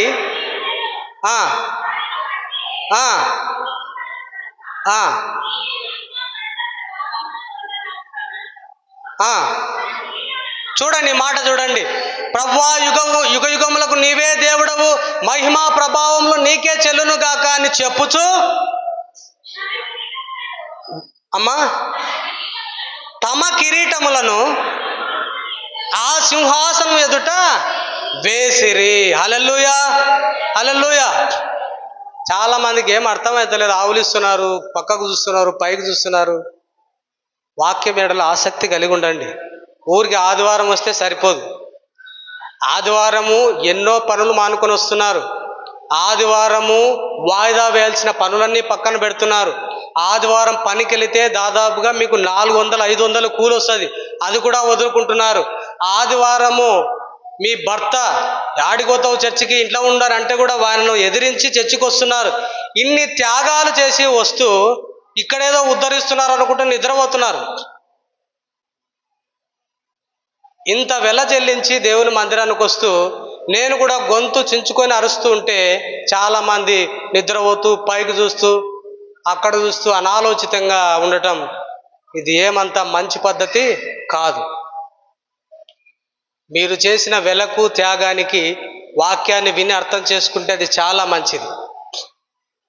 పరలోకములో 24 పెద్దలు కిరీటాలు తీసివేసి సాగిలపడి, ప్రభువా ఈ కిరీటాలు కాదు నాయనా, నీవే మాకు ముఖ్యమని అక్కడ దేవుణ్ణి ఘనపరుస్తున్నట్లుగా మనం చూస్తున్నాము. ఆ దినము సంతోషించే దినముగా ఉంటుంది. ఆ దినము ప్రశంసింపబడే దినముగా ఉంటుంది. కుక్కను అక్కడ పంపేయండి. అదే విశ్వాసుల కుక్క అయితే లోపల వరకు రాదు. సంఘంలో ప్రెసిడెంట్ కుక్క కాబట్టి లోపలికి వస్తున్నట్లుగా అనిపిస్తుంది. ఈ కుక్కలు నక్కలు దేవుని రాజ్యానికి కాదు. కాబట్టి దాన్ని పంపేయండి, దాన్ని పంపేయండి. పంపిపో. వాక్యానికి చాలా డిస్టర్బెన్స్గా ఉంది.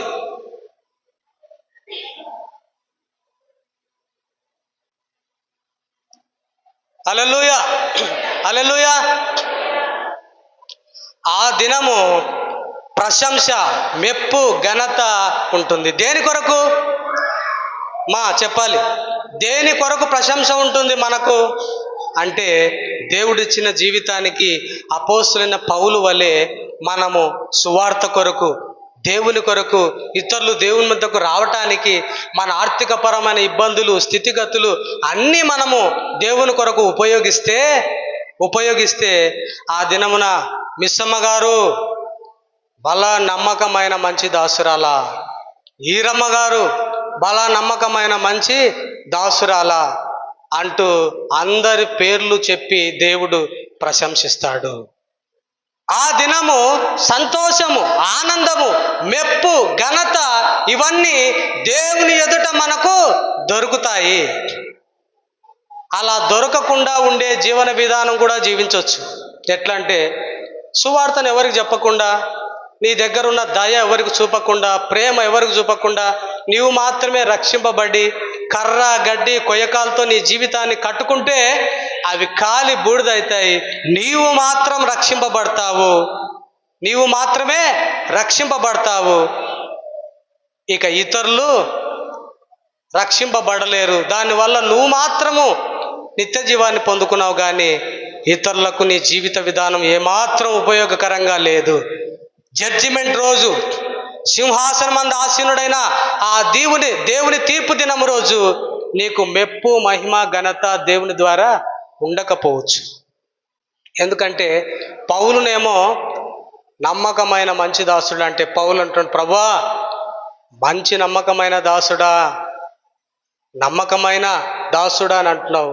దానికి కారణం నీవిచ్చిన పరిచర్యను ప్రేమపూర్వకంగా హృదయములో నుంచి ప్రేమ చేత బలవంతం చేయబడి చేశాను ప్రభువా అంటూ దేవుడు పౌలును ప్రశంసిస్తాడు. కాబట్టి దేవుని బిడ్డలారా గమనించండి, దేవుని కొరకు జీవన విధానమైన, దేవుని కొరకు పరిచర్య చేయడమైన దేవుని చేత బలవంతం చేయబడి, దేవుని ప్రేమ చేత బలవంతం చేయబడి చేయాలి. పౌలు అనుకొనింటాడా? పౌలు యొక్క ఉద్దేశం ఏంటంటే, నాకు దేవుడిచ్చిన ఈ పరిచర్య నాకు మెప్పు వచ్చినా చేస్తా, మెప్పు రాకపోయినా చేస్తా, దేవుని దగ్గర ఏ రియాక్షన్ ఉన్నా చేస్తా, లేకపోయినా చేస్తా. ఎందుకంటే నన్ను నరకములో నుండి తప్పించడమే గొప్ప భాగ్యము. ఈ యొక్క అందరిని చంపే వ్యక్తిని, నేను అనేకులను చంపిన వ్యక్తిని, తర్వాత దేవునికి విరోధమైన వ్యక్తిని, నమ్మకం ముందు నా జీవిత విధానము అసలు ఎవరికి ఇష్టమైనది కాదు, అంత పాపలలోనే ప్రధానుడనైన నా యెడల దేవుడు కృప చూపి నాకు రక్షణనిస్తే, రక్షణతో పాటు పరిచర్యను అప్పగిస్తే, ఇక నేను దేవుని కొరకు ఎంత నమ్మకంగా, ఎంత యథార్థంగా చేస్తాను. నాకు దేవుడు ఏమిచ్చినా ఏమి ఇవ్వకపోయినా, దేవుడిచ్చిన ఈ గొప్ప కృప ద్వారా వచ్చిన రక్షణను బట్టే, నాకు ఇచ్చిన పరిచర్యను బట్టి, అసలు నాకు దేవుడు ఈ పరిచర్యని ఇవ్వటమే గొప్ప భాగ్యం. నన్ను పిలిచి పాపులలోనే ప్రధానుడైన నాకు ఈ పరిచర్యని ఇవ్వడమే గొప్ప సంగతి.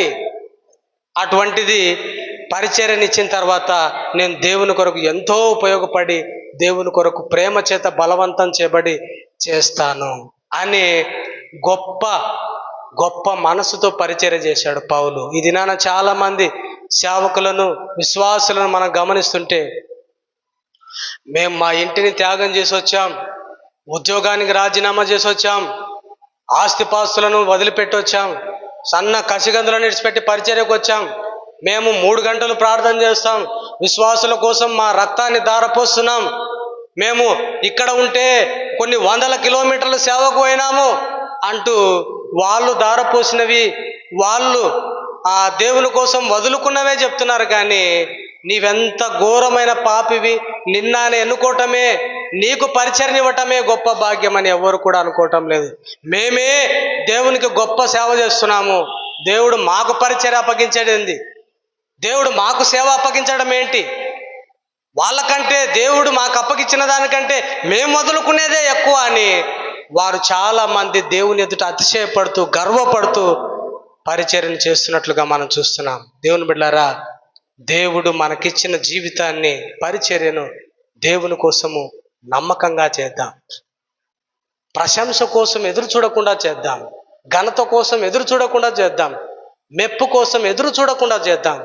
దేవుని ప్రేమ చేత బలవంతం చేయబడి పరిచర్యను చేద్దాం. ఆ దినమున అన్ఎక్స్పెక్టెడ్గా నీ ఊహించనంత మెప్పు, ఊహించనంత ఘనత దేవుని దగ్గర దొరుకుతుంది.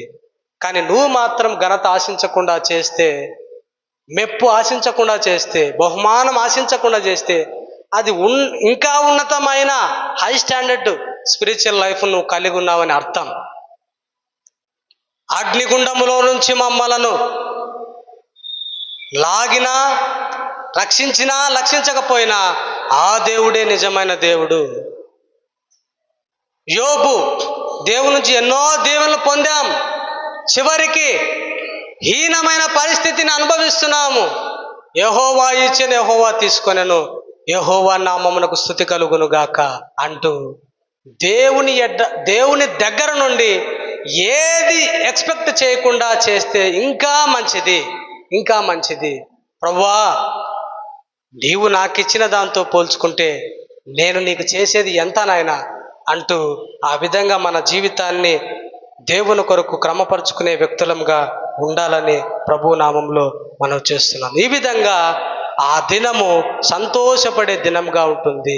గొర్రెలు మేకల తీర్పు. మేకలు ఎటు నరకానికి పోతాయి, అవి ఆ రక్షింపబడిన వారు నరకానికి వెళ్తారు. వాళ్ళు ఎందుకు నరకానికి పోతారో ఆ దినము చెప్పబడుతుంది. కానీ వీళ్ళు ఎందుకు పరలోకం పోతారో అది చెప్పబడుతుంది. పరలోకం పోయే వ్యక్తుల జీవన విధానం ఏ విధంగా ఉంది, అది చెప్పబడుతుంది. పరలోకం వెళ్ళే ఈ జీవన విధానంలో వీరి పరిచర్య ఏంటి అది చెప్పబడుతుంది. వీరి హృదయంలో ఉన్న నూతన హృదయానికి తగిన పరిచర్య చేశారా అది చెప్పబడుతుంది. ఆ రోజు నీతిమంతులుగా తీర్చబడిన మీరు దేవుని కొరకు ఎంత వెల చెల్లించారు. బదులు ఆశించకుండా, ఏమీ దేవుని దగ్గర కోరుకోకుండా, అన్నిటినీ దేవుని కోసం వదులుకోవటంలో వారి యొక్క జీవన విధానం ఏ విధంగా ఉంది అది తెలుపబడుతుంది ఆ రోజు.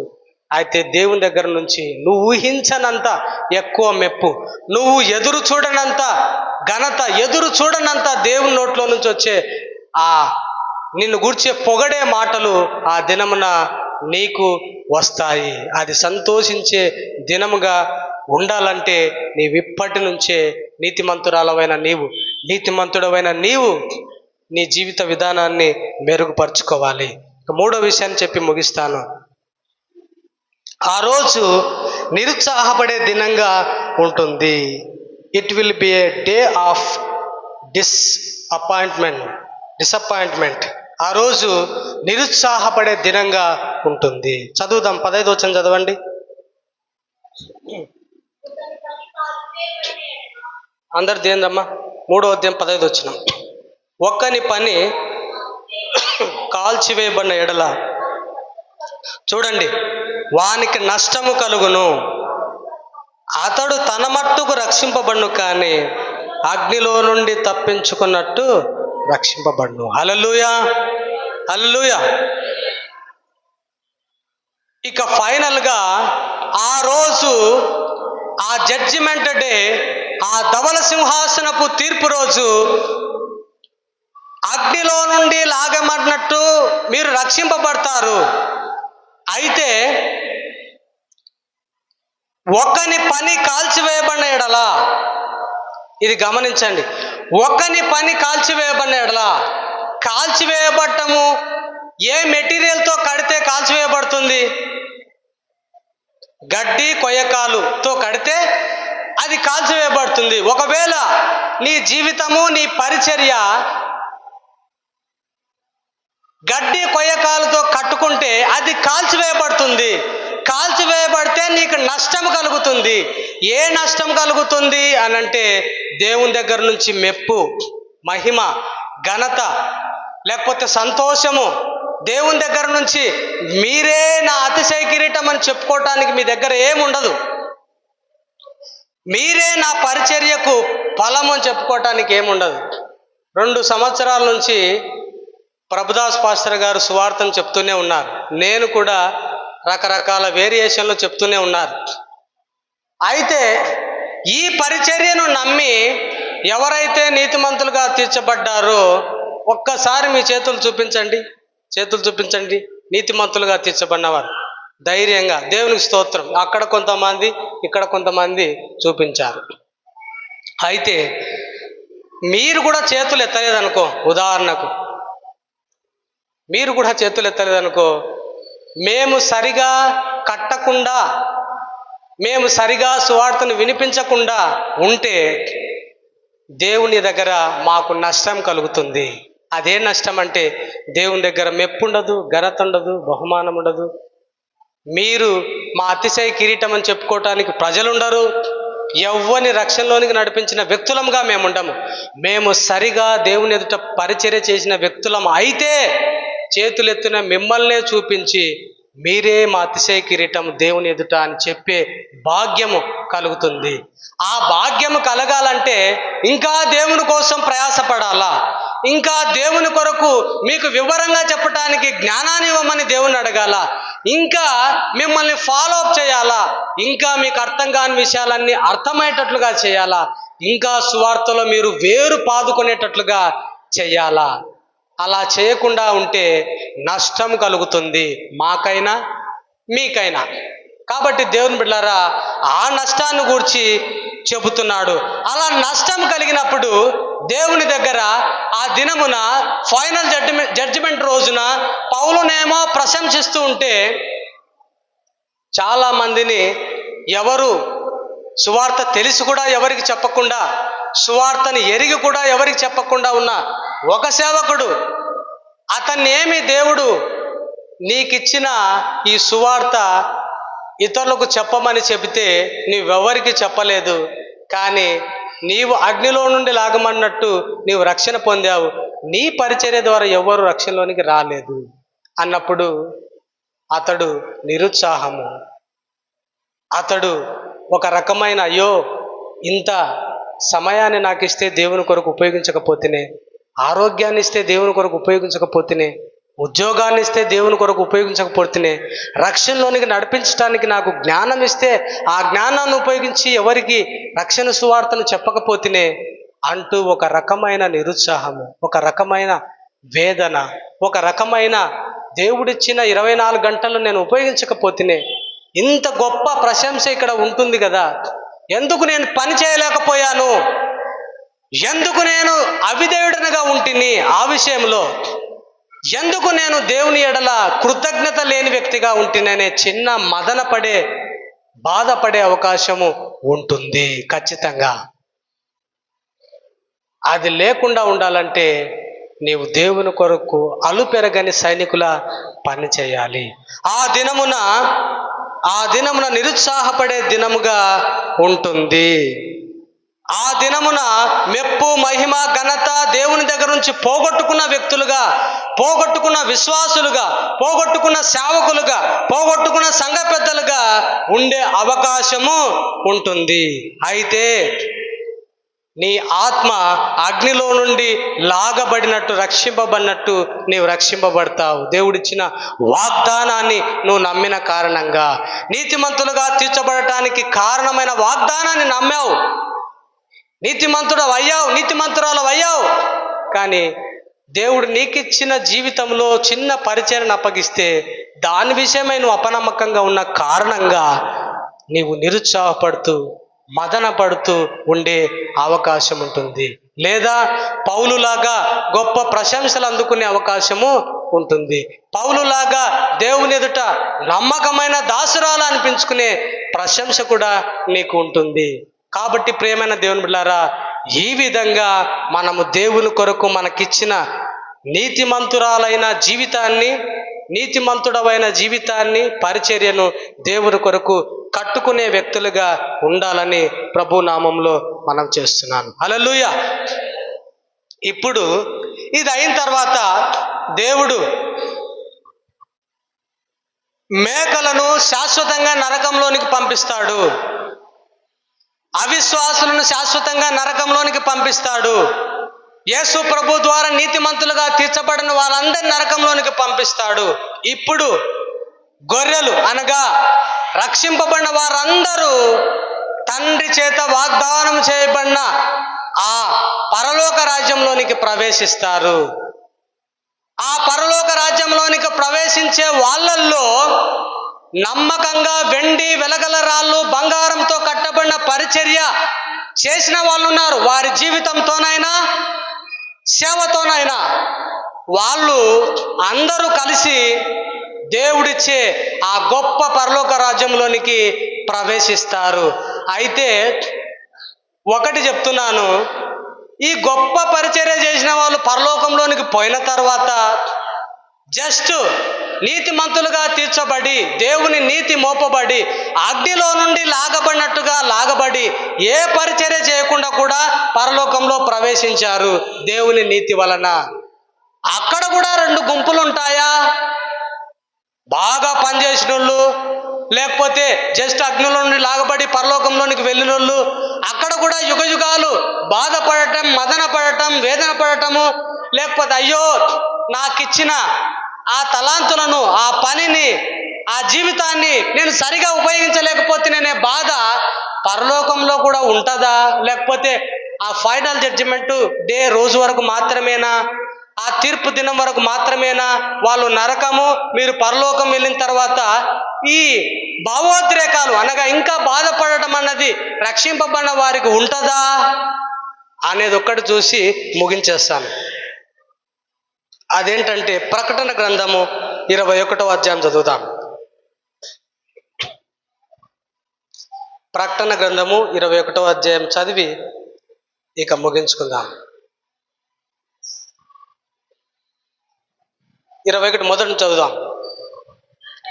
అంతటా నేను కొత్త ఆకాశమును కొత్త భూమిని చూచి తిని, మొదటి ఆకాశము మొదటి భూమి గతించిపోయెను, సముద్రం ఇక లేదు. హల్లెలూయా. సముద్రం ఎక్కడ ఉంది? పాత భూమిలో ఉంది.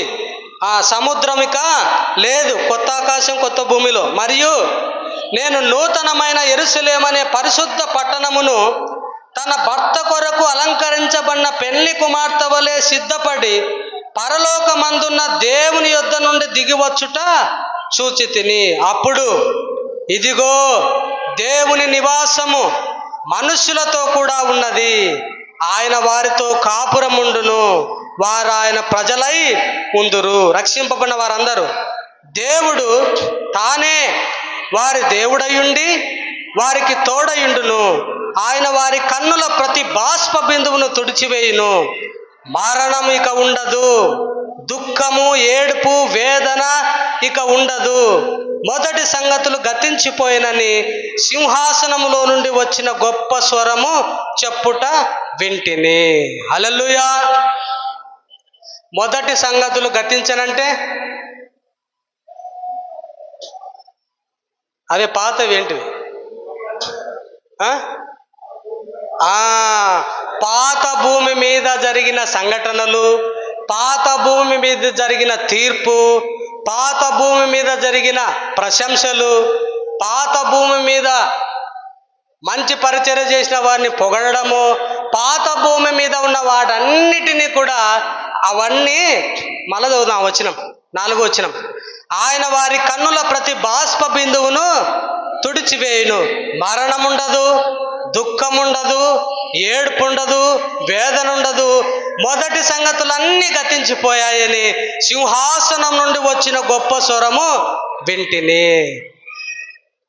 అన్నీ మర్చిపోవటము, అన్నీ గడిచిపోవటము జరిగింది. ఇక మిగిలింది ఏంటంటే గొర్రెపిల్ల రక్తంలో కడగబడిన వారందరూ కూడా ఇక పరలోకాన్ని స్వతంత్రించుకోవటమే. అక్కడ వేదన ఉండదు, దుఃఖం ఉండదు, ఏముండదు.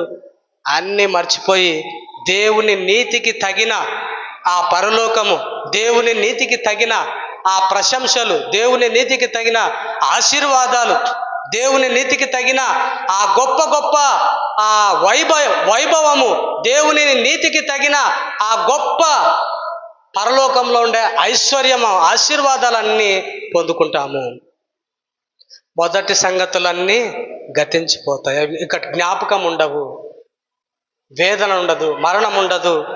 అప్పుడు సింహాసనం ఆసీనుడై ఉన్న వాడు, ఇదిగో సమస్తమును నూతనమైనవిగా చేయుచున్నాను. అంటే సమస్తమును నూతనమైనవిగా చేయుచున్నానంటే భూమి, ఆకాశము, మొదటి సంగతులు తీసేసి మరలా నూతనమైన సంగతులు, మనం కూడా నూతనమైన వ్యక్తులంగా ఉన్నాము. అన్నిటినీ నూతనము. ఇక పాత జ్ఞాపకాలు ఉండవు, పాత జ్ఞప్తి ఉండదు, పాతవేవి ఉండవు. దేవునిలో నిత్య నూతనమైన సంతోషమే. ఇంకా చదువుదాం. సమస్తమును నూతనమైనవిగా చేయుచున్నానని చెప్పాను. ఎవరు చెప్పారు అంటే సింహాసనమందు ఆసీనుడైన వాడు. ఇంకా ఈ మాటలు నమ్మకమును నిజమైనవి గనక వ్రాయుము అని ఆయనతో చెప్పుచున్నాను. మరియు ఆయన నాతో ఇట్లను, సమాప్తమైనవి, నేనే అల్ఫా ఒమేగా, అనగా ఆదియు అంతమునై ఉన్నవాడను. దప్పికొనిన వానికి జీవజలముల బుగ్గలోని జలములను నేను ఉచితముగా అనుగ్రహించుచున్నాను. జయించువాడు వీటిని స్వతంత్రించుకొనును. జయించువాడంటే యేసు ప్రభునందు నీతిమంతులుగా తీర్చబడిన వారు. నేను అతనికి దేవుడనయుందును, అతడు నాకు కుమారుడు కుమార్తెలయుందురు. పిరికివారు, అవిశ్వాసులు, అసహ్యులు, నరహంతకులు, వ్యభిచారులు, మాంత్రికులు, విగ్రహారాధికులు, అబద్ధికులు అగ్నిగంధకములలో మండు గుండములో పాలు పొందుదురు. ఇదే 2వ మరణము. వీరు రక్షింపబడిన వాళ్ళక్కడ మనం నిత్య నూతనమైన పరలోకంలో ఉంటాము. హల్లెలూయా. సమస్తమైనవి గతించి నూతనమైనవిగా చేసి అందులో మనల్ని ఆనందింప చేస్తానన్నాడు కదా దేవుడు. కాబట్టి ఇక ఇప్పుడు కూడా నేనేం పరిచర్య చేయను, ఇచ్చిన జీవితాన్ని నిర్లక్ష్యంగా ఉంటాను, సోమరిపోతుగా ఉంటాను, లేకపోతే నా డబ్బును నా సొంతం కొరకే ఖర్చు పెట్టుకుంటాను, నా దగ్గర ఉన్న ప్రేమ దయ వాత్సల్యత ఎవరికి చూపను, నేను మాత్రమే స్వార్థపూరితంగా ఉంటాను, అవన్నీ ఒక దినాన మర్చిపోయి దాంట్లోకి పోతాం కదా అని అనుకొని అట్లా ఉండడము చాలా సంకుచితమైన స్వభావము, చాలా చిన్న స్వభావము. అది మనకు దేవుడిచ్చిన స్వభావానికి సూటబుల్ కాదు. దేవుని స్వభావము గొప్పది, ఉన్నతమైంది. దానికి తగినట్లుగా మన ఆలోచన విధానాన్ని మనసును అలవర్చుకుందాము. దేవుడు పరిచర్య చేయకపోయినా పరలోకం ఇస్తా అన్నాడు కదా. దేవుడు ఏమన్నాడు కదా, నేను పరలోకానికి ఎటు వారసురాలైన అయ్యాను కదా, ఇక ఎందుకు ఇక్కడ ఒక స్వార్థపరురాలిగా, ఒక అసూయపరురాలిగా రక్షణ పొందిన నేను ఇట్లనే జీవితాన్ని కొనసాగిస్తా అంటే, నీ హృదయము, నీకిచ్చిన నూతన స్వభావం, దేవుడు నిన్ను క్రమపరుస్తున్న విధానానికి అలా ప్రవర్తించటం సరికాదు. నీకిచ్చిన జీవితము ఎంతో విలువైనది, దానికి ఆయన ప్రాణమే రక్తమే సమస్తమే వెలకట్టాడు. వెలకట్టి నీకు ఇంత శ్రేష్టమైన జీవితాన్ని ఇస్తే ఇప్పుడు కూడా పాప స్వభావాన్ని కలిగినప్పుడు జీవించే జీవన విధానమే ఇప్పుడు కూడా జీవిస్తాను అనుకుంటే అది చాలా తుచ్చమైన కోరిక, అల్పమైన కోరిక, చాలా స్వార్థమైన కోరిక. ఆ కోరిక అసలు రక్షణ పొందిన మనకు ఉండకూడదు. ఉండకుండా దేవునికి మహిమకరమైన, తేజోవంతమైన, ప్రజ్వలించే, అందరికీ ఉపయోగపడే జీవితాన్ని పరిచర్యలు చేసి ఆ దినమున దేవుని దగ్గర మెప్పు ఘనత పొంది, అది లేకపోయినా దేవుని కొరకు ఏది, దేవుని ద్వారా ఏది నాకు వద్దు, దేవుని ప్రేమ చేతనే నేను బలవంతం చేయబడి కేవలం కృతజ్ఞత కలిగి పరిచర్య చేస్తాననే నమ్మకమైన విశ్వాసులుగా మనం ఉండాలని ప్రభు నామములో ఈ మాటలు తెలియజేస్తూ ముగిస్తున్నాను. తలలు వంచండి.